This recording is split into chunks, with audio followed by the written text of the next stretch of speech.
A graça e a paz de nosso Senhor e Salvador Jesus Cristo, meu irmão e minha irmã. Sejam bem-vindos a mais um devocional no Evangelho de nosso Senhor Jesus Cristo, segundo Marcos. E hoje já no capítulo 15, do versículo 22 ao 32, que diz assim a palavra do Senhor. Levaram Jesus ao lugar chamado Gólgota, que quer dizer lugar da caveira. Então lhe deram vinho misturado com mirra, mas ele não bebeu. E o crucificaram, dividindo as roupas dele, tiraram sortes para saber com o que cada um iria ficar. Eram 9 horas da manhã quando o crucificaram. E assim estava escrito na acusação contra ele, o Rei dos Judeus. Com ele crucificaram 2 ladrões, um à sua direita e outro à esquerda. E cumpriu-se a escritura que diz, ele foi contado entre os transgressores. Os que passavam lançavam-lhe insultos, balançando a cabeça e dizendo, ora, você que destrói o templo e o reedifica em 3 dias, desça da cruz e salve-se a si mesmo. Da mesma forma, os chefes dos sacerdotes e os mestres da lei zombavam dele, dizendo, salvou os outros, mas não é capaz de salvar a si mesmo.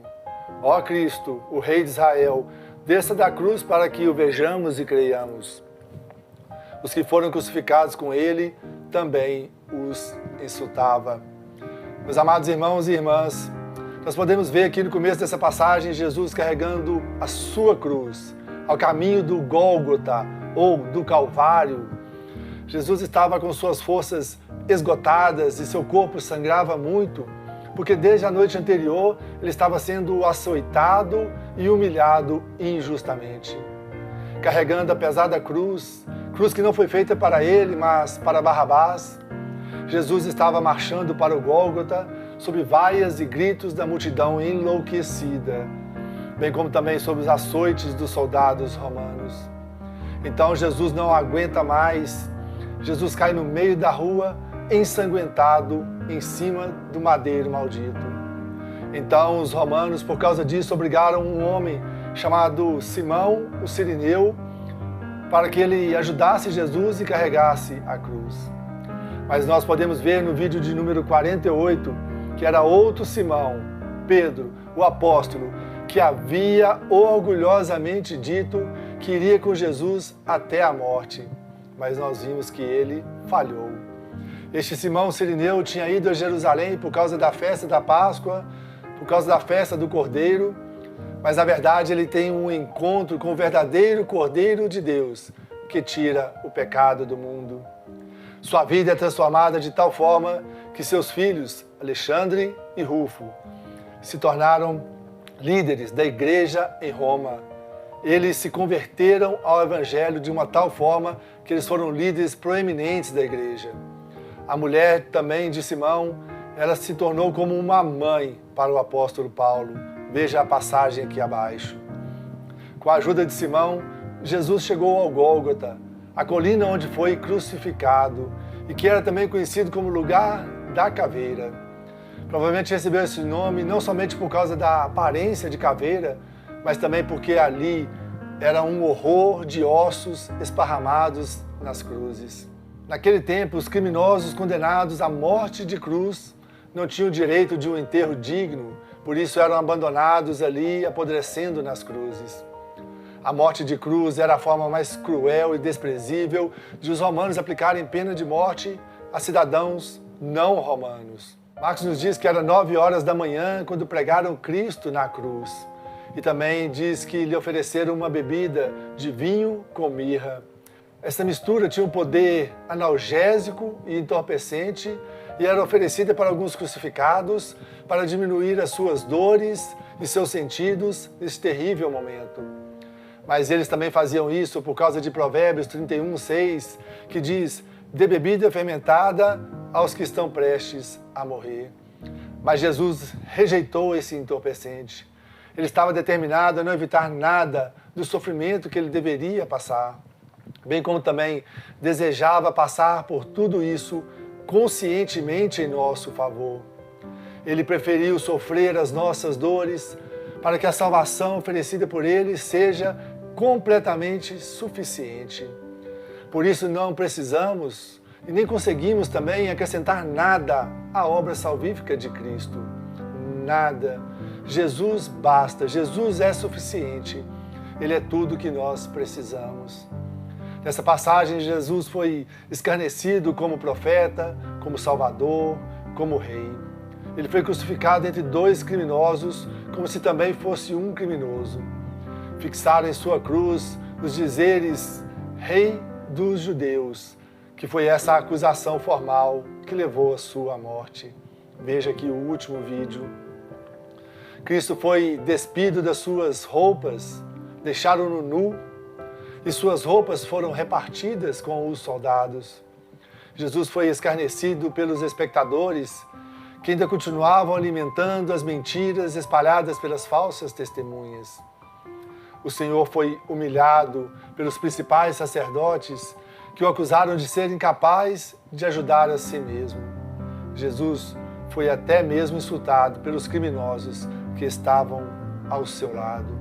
Nós vimos ao longo desse evangelho que Satanás sempre tentou desviar Jesus da cruz.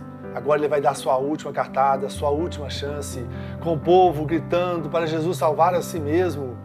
E os principais sacerdotes dizendo: desça agora da cruz, ó Cristo, ó Rei de Israel, para que vejamos e creiamos.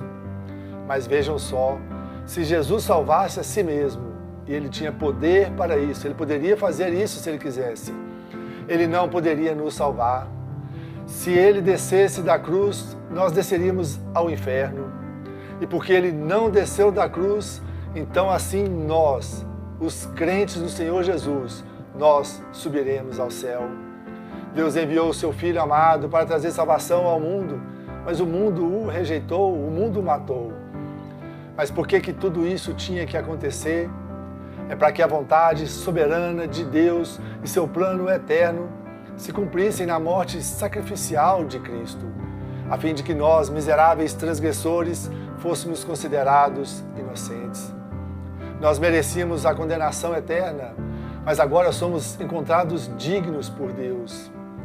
Isso tudo aconteceu a fim de que nós, em nossos momentos de angústias, de dores, de perseguições e aflições, ou até mesmo no nosso último momento de vida, quando este chegar, nós tenhamos forte convicção e plena consolação de Deus em Cristo Jesus, pela fé como único e suficiente Senhor e Salvador de nossas vidas. Tudo que aconteceu com o nosso Senhor não foi em vão, mas estava dentro dos planos e dos propósitos eternos dele e de Deus, para que hoje nós possamos desfrutar de uma fé inabalável.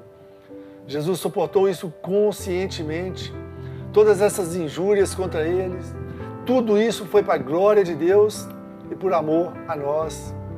Prestem atenção nisso, foi por amor a mim, foi por amor a vocês que Jesus fez isso. E o que você tem feito em retribuição a esta maravilhosa demonstração de amor? Meus irmãos, este é o motivo da cruz, esta é a razão da cruz, é porque Jesus nos ama.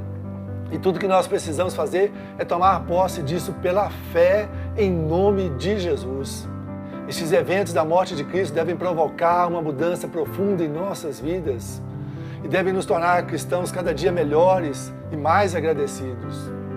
Mas essa gratidão não deve se limitar a somente um dia da semana, no domingo, ou um dia especial na Semana Santa, ou um dia especial como o Natal. Não. Ao contrário, a morte de Jesus deve nos motivar a ser cristãos mais alegres e dedicados ao Senhor todos os dias de nossas vidas. Ainda mais agora que estamos ouvindo essa mensagem, que estamos entendendo e crendo pela iluminação do Espírito Santo de Deus qual é a razão do sofrimento e da morte de Cristo por nós.